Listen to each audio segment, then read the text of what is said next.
السلام علیکم عزیز طلباء، آج ہم 5ویں کلاس کا سبق نمبر 4 پڑھیں گے، جس کا عنوان ہے خدمت خلق ایک عبادت۔ تو میں پڑھتا ہوں، آپ میرے ساتھ ساتھ اپنی کتابیں کھول لیجئے اور میرے ساتھ ساتھ پڑھیے تاکہ آپ لوگوں کو تلفظ کے بارے میں صحیح معلومات حاصل ہو سکیں اور آپ کا تلفظ درست ہو سکے۔ شروع کرتے ہیں۔ اللہ تعالیٰ ان لوگوں کو پسند فرماتا ہے جو اس کی مخلوق سے پیار کرتے ہیں۔ مخلوق خدا کی بھلائی کے لیے کی گئی کوشش خدمت خلق کہلاتی ہے۔ اسلامی تاریخ میں خدمت خلق کی بے شمار مثالیں موجود ہیں۔ انہی میں سے ایک واقعہ مسلمانوں کے تیسرے خلیفہ حضرت عثمان رضی اللہ عنہ کی شخصیت سے متعلق بھی ہے۔ حضرت عثمان غنی نے تمام زندگی اپنا مال خدا کی راہ میں خرچ کیا اور لوگوں کی مدد کی۔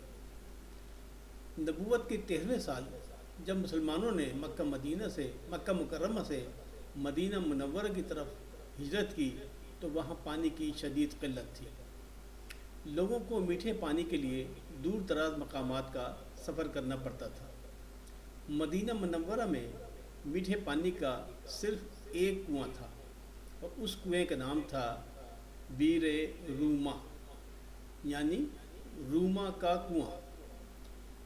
روما کنواں تھا جس کا مالک ایک یہودی تھا۔ وہ یہودی مسلمانوں کو مہنگے داموں پانی فروخت کرتا تھا۔ مسلمان ہجرت کے وقت اپنا گھر بار اور مال اسباب مکہ مکرمہ میں چھوڑ آئے تھے، اس لیے ان کے پاس پانی خریدنے کے لیے پیسے نہیں تھے۔ مسلمانوں نے اپنی پریشانی کا اظہار اللہ کے نبی حضرت محمد صلی اللہ علیہ وآلہ وسلم سے کیا۔ آپ صلی اللہ علیہ وآلہ وسلم نے صحابہ سے فرمایا کہ کیا تم میں سے کوئی ایسا شخص ہے جو بیر روما کو خرید کر رفاہ عامہ کے لیے وقف کر دے اور کل قیامت کے روز حق تعالیٰ کے ہاں سے اس کا بہترین معاوضہ اور بدلہ حاصل کرے؟ یہ سنتے ہی حضرت عثمان غنی اس یہودی کے پاس تشریف لے گئے اور اس سے کنویں کو خریدنے کے لیے بات کی۔ یہودی اس کو بیچنا نہیں چاہتا تھا۔ آخر کار بڑی کوشش کے بعد یہودی کنویں کا آدھا حق فروخت کرنے پر رضامند ہو گیا، جو آپ نے 12,000 درہم میں اس شرط پر خرید لیا کہ کنویں کے پانی پر ایک روز حضرت عثمان غنی کا حق ہوگا اور دوسرے روز کنواں یہودی کے لیے مخصوص رہے گا۔ جس روز حضرت عثمان غنی کی باری ہوتی، مدینے کے چاروں جانب سے لوگ امنڈ آتے اور ہر شخص اتنا پانی نکال لیتا جو اس کی 2 دن کی ضروریات کے لیے کافی ہوتا، اور اگلے روز جب کنویں کے پانی پر یہودی کا حق ہوتا تو کوئی بھی شخص اسے پانی خریدنے کے لیے نہ آتا۔ یہودی نے جب یہ دیکھا کہ لوگوں نے حضرت عثمان غنی کی باری کے روز 2 دن کا پانی لے جا کر استعمال کرنا اپنا معمول بنا لیا ہے تو اس کو اس سودے میں خسارہ نظر آیا۔ اس کو یہ بات گوارا نہ تھی کہ وہ مالی نقصان اٹھائے، اس لیے اس نے سوچا کہ اب کنویں کی آدھی ملکیت بھی اپنے پاس رکھنی نقصان کا باعث ہے۔ یہودی نے باقی نصف کنواں مزید 8,000 درہم کے لے کر حضرت عثمان غنی کے ہاتھ فروخت کر دیا۔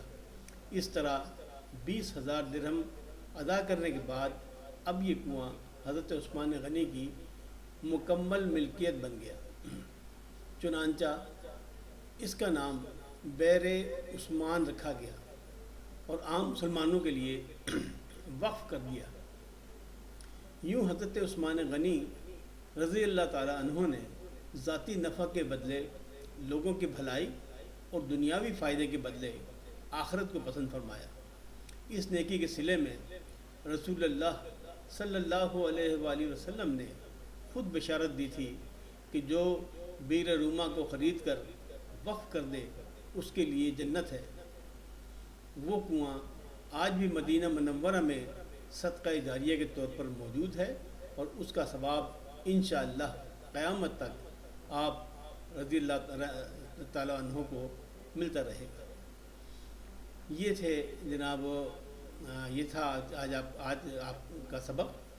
اب اس میں خاص الفاظ جو ہیں وہ ہیں مال و اسباب، قلت، وقف، معمولی، رفاہ عامہ، معاوضہ، صدقہ جاریہ اور مخصوص۔ تو اس کے یہ جو خاص الفاظ ہیں ان کے معنی بتائے تھے۔ مال و اسباب کہتے ہیں جو انسان کا سامان ہوتا ہے اور پیسے ہوتے ہیں، جو رقم ہوتی ہے یا سامان ہوتا ہے اس کو مال و اسباب کہتے ہیں۔ قلت کے معنی ہیں کمی کے، یعنی کمی، بہت کمی ہو جائے تو اس کو کہتے ہیں قلت ہو گئی۔ وقف کہتے ہیں کسی چیز کو کسی خاص مقصد کے لیے مخصوص کر دینا، اس کو کہتے ہیں وقف۔ معمولی یعنی معمولی سے آپ سمجھتے ہیں معمولی یعنی کوئی جس کی کوئی خاص قیمت نہ ہو، اسے کہتے ہیں معمولی۔ رفاہ عامہ، رفاہ عامہ کا مطلب ہے کہ مخلوق خدا کے فائدے کے لیے، یعنی اللہ کے جو بنتے ہیں ان کے فائدے کے لیے جو چیز بنائی جائے تو اسے کہتے ہیں رفاہ عامہ۔ معاوضہ، معاوضہ کہتے ہیں قیمت ادا کرنا۔ صدقہ جاریہ، صدقہ جاریہ وہ صدقہ جس کا ثواب ہمیشہ جاری رہے، جو چلتا رہے۔ صدقہ جاری کیونکہ کنواں ہے نا، کنواں ایسی چیز ہے جو جب تک قائم ہے، جب تک اس میں پانی ہے سب کو اس کا فائدہ ہوگا، تو صدقہ جاریہ ایسے کہتے ہیں۔ مخصوص یعنی کسی خاص چیز کے، کسی خاص کے لیے ریزرو کر دی جائے اسے کہتے ہیں مخصوص۔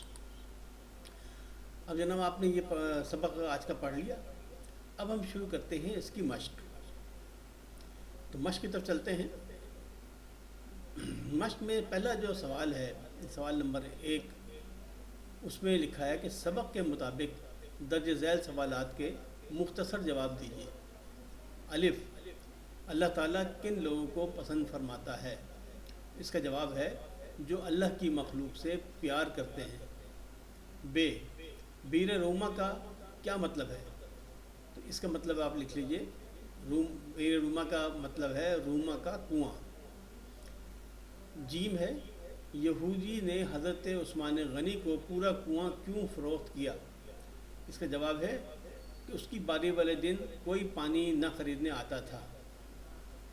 اگلا دال، حضرت عثمان غنی نے یہودی سے پورا کنواں کتنے میں خریدا؟ تو اس کا جواب ہے 20,000 درہم میں۔ اگلا ہے واو، اس واقعے سے ہمیں کیا سبق ملتا ہے؟ اس کا جواب ہے اللہ کے بندوں کی خدمت کا صلہ اللہ دیتا ہے۔ سوال نمبر 2، سبق کے حوالے سے درست جواب پر ٹک کا نشان لگائیے، جو صحیح ہے اس پہ نشان لگا دیجیے۔ تو کیا ہے؟ الف، یہودی سے کنواں خریدا، کس نے؟ نمبر 1 حضرت ابوبکر صدیق رضی اللہ تعالیٰ عنہ نے۔ نمبر 2 حضرت عمر فاروق رضی اللہ تعالیٰ عنہ نے۔ 3 حضرت عثمان غنی نے۔ نمبر 4 حضرت علی مرتضیٰ رضی اللہ عنہ نے۔ تو جواب، اس کا صحیح جواب کیا ہے؟ حضرت عثمان غنی نے۔ آپ حضرت عثمان غنی پر جواب لگا دیں، سوال وہ ٹک کا نشان لگا دیجیے۔ بے ہے، بیر عثمان آج شہر میں موجود ہے، کس شہر میں؟ نمبر 1 مکہ مکرمہ، نمبر 2 جدہ، نمبر 3 مدینہ منورہ، نمبر 4 الریاض۔ تو اس کا صحیح جواب ہے مدینہ منورہ، تو آپ مدینہ منورہ پہ نشان لگا دیجیے۔ جیم ہے، حضرت عثمان غنی کے دن مسلمان کنویں سے پانی حاصل کرتے تھے۔ نمبر 1 مفت، نمبر 2 مہنگا، نمبر 3 سستا، یا نمبر 4 آدھی قیمت پر۔ تو اس کا جواب ہے مفت، تو مفت کے پہ آپ نشان لگا دیجیے۔ اگلا ہے دال، مسلمانوں نے نبوت کے بعد مکہ مکرمہ سے ہجرت کی۔ اب اس میں جو چوائسز ہیں وہ ہیں 13ویں سال، نمبر 2 15ویں سال، نمبر 3 11ویں سال، نمبر 4 12ویں سال۔ تو اس کا صحیح جواب ہے 13ویں سال۔ اگلا سوال پہ آئیے، سوال نمبر 3، درج ذیل الفاظ جملوں میں استعمال کیجیے۔ نمبر 1 پہلا لفظ ہجرت، اس کا جو جملہ ہے وہ ہے مسلمان مکہ سے مدینہ ہجرت کر گئے۔ ہجرت کا جملہ بن گیا کہ مسلمان مکہ سے مدینہ ہجرت کر گئے۔ دوسرا ہے امنڈ آئے، امنڈ آئے کا جو جملہ ہے وہ ایسا ہوگا کہ بادل امنڈ آئے اور بارش برسنے لگی۔ تیسرا ہے رضامند۔ رضامند کا جملہ ہے کسی کی رضامندی کے بغیر اس کی کوئی چیز نہیں لینی چاہیے۔ اگلا لفظ ہے دنیاوی فائدے۔ دنیاوی فائدے کا جو جملہ ہے اپنے دنیاوی فائدے کے لیے اپنی آخرت خراب مت کرو۔ اس کے بعد لفظ ہے آخرت۔ آخرت کے لیے جملہ ہے کہ آخرت میں سب کو اپنے اعمال کا حساب دینا ہے۔ سوال نمبر 4، درج ذیل الفاظ کے معنی لغت سے تلاش کر کے خانوں میں لکھیے۔ پہلا لفظ ہے خسارہ۔ خسارہ کے معنی ہیں نقصان۔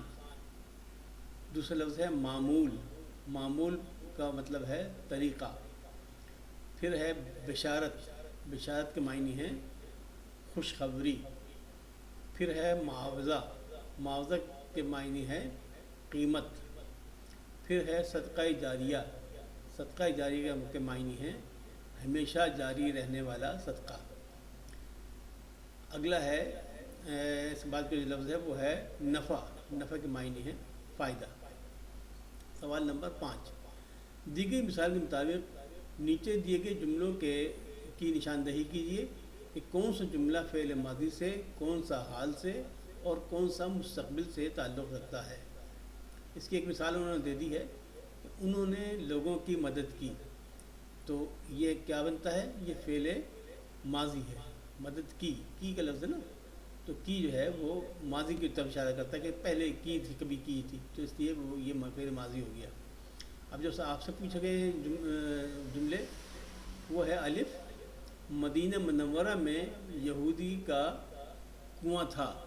یہ کیا چیز ہے؟ یہ ہے فعل ماضی تھا۔ تھا کا لفظ ہے نا، تو یہ ہو گیا فعل ماضی۔ بے ہے یہودی مسلمانوں کو مہنگے داموں پانی فروخت کرتا تھا۔ یہاں بھی چونکہ تھا ہے تو یہ بھی فعل ماضی ہو گیا۔ اگلا جملہ ہے مجھے اس سے کہیں زیادہ کی پیشکش ہوگی۔ یہ آئندہ کی بات ہے، لہذا فعل مستقبل ہے۔ فعل مستقبل لکھ لیجیے اس کے آگے۔ اگلا جملہ ہے ایک روز یہودی کا حق ہوگا۔ یہ بھی کیا ہے؟ یہ ہوگا، چونکہ بعد کی بات ہے، کبھی بعد میں ہوگا، تو اس لیے یہ بھی مستقبل کی بات ہے، فعل مستقبل ہے۔ کنویں کو عام مسلمانوں کے لیے وقف کر دیا۔ یہ ہے فعل حال، کر دیا، ابھی کی بات ہے۔ پھر اگلا جملہ ہے رسول اللہ صلی اللہ علیہ وسلم نے خود بشارت دی تھی۔ تو چونکہ تھی کا لفظ ہے لہذا یہ فعل مستقبل ہے۔ آپ سب بچوں نے لکھ لیا ہوگا، تو اب اگلے سوال کی طرف چلتے ہیں۔ اگلا سوال ہے کہ بچے سوچ کر لکھیں کہ حضرت عثمان کا واقعہ پڑھ کر انہوں نے کیا سیکھا۔ اچھا، یہ میں نے خالی اس لیے چھوڑ دیا ہے تاکہ بچے خود بھی کچھ محنت کریں۔ آپ لوگ خود اس سبق کو کئی مرتبہ پڑھیے، آپ کو اس میں کئی چیزیں نظر آ جائیں گی، اور اگر نظر نہ آئیں تو جب میں آپ کو نوٹس بھیجوں گا تو اس میں تمام چیزیں یہ باتیں بھی آپ کو لکھ کے بھیج دوں گا۔ اب آج کا یہ سبق یہاں ختم ہوتا ہے۔ میں امید کرتا ہوں کہ آپ لوگ آئندہ بھی تمام اسباق اسی چیزوں کو شوق سے سنتے رہیں گے اور اپنے جو اردو کی علم کی قابلیت ہے اس میں اضافہ کریں گے۔ تو میں آپ سے پھر گزارش کروں گا کہ آپ میرے اس چینل کو سبسکرائب کر لیجئے، بیل آئیکن کو دبا کر آل کو سلیکٹ کر لیجئے تاکہ آپ کو ساری ویڈیوز کی انفارمیشن یا نوٹیفیکیشن فوری طور پہ مل جائے اور آپ اس کو دیکھ سکیں۔ میں یہ بھی کہوں گا کہ آپ اپنے کلاس کے دوسرے بچوں کو، اپنے کلاس والوں کو، اپنے رشتہ داروں کو اس کے بارے میں بتائیے تاکہ پاکستان کے زیادہ سے زیادہ بچے اس سے فائدہ حاصل کر سکیں۔ اللہ حافظ و ناصر، فی امان اللہ۔